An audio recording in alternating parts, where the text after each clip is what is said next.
तर इथं चिकन घातलेलं आहे की नाही, तर ह्यामध्ये लिंबू पिळूया. थोडीशी मी मगाशी मिरी पावडर करून ठेवले की नाही ती टाकूया आणि हे सगळं मिक्स करूया. तर इथं मी ग्रीन चिकन करणार आहे. तर इथं कधी कढईमध्ये थोडंसं बटर घातलेलं आहे. त्यामध्ये आता हे चिकनचे पीस ठेवूया.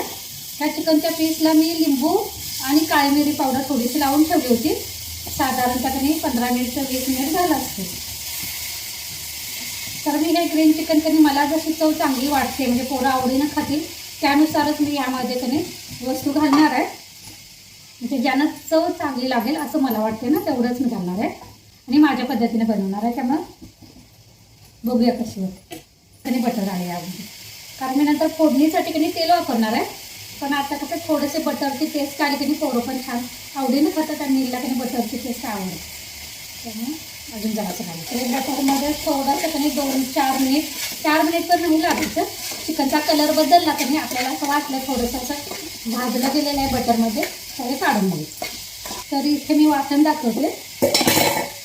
तर हे वाटण मी यामध्ये पुदिना, कोथिंबीर, हिरवी मिरची आणि ओलं खोबरं घेतलेलं आहे आणि हे वाटण करून घेतलेलं आहे. त्यानंतर इथे मी आलं लसणाची पेस्ट बनवून घेतलेली आहे. त्याला लसूण तरी माझ्या मैत्रिणींना शेतातली दिली होती, तिच्या शेतात झालेली होती. त्यानं गावरान लसूण आहे, छान सुगंध येतो.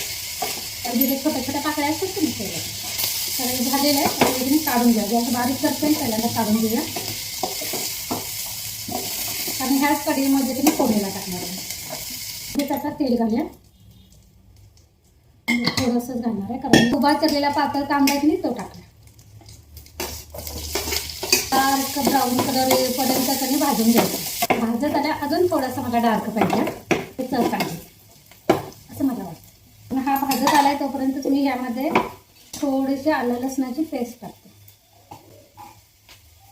तर आता यामध्ये मी हे फ्राय केलेलं चिकन टाकूया. हे जे वाटण बनवून घेतलं की ते टाकते. सगळं एकत्र केलं आणि आता एकत्र केल्यावर त्यामध्ये पाणी टाकूया. चिकन शिजवून घेऊ.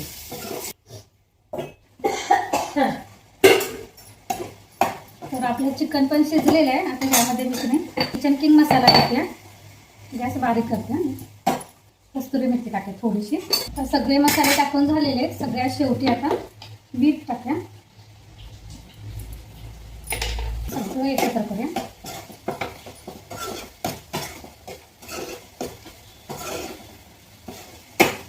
गॅस बंद करणार आहे तुम्हाला.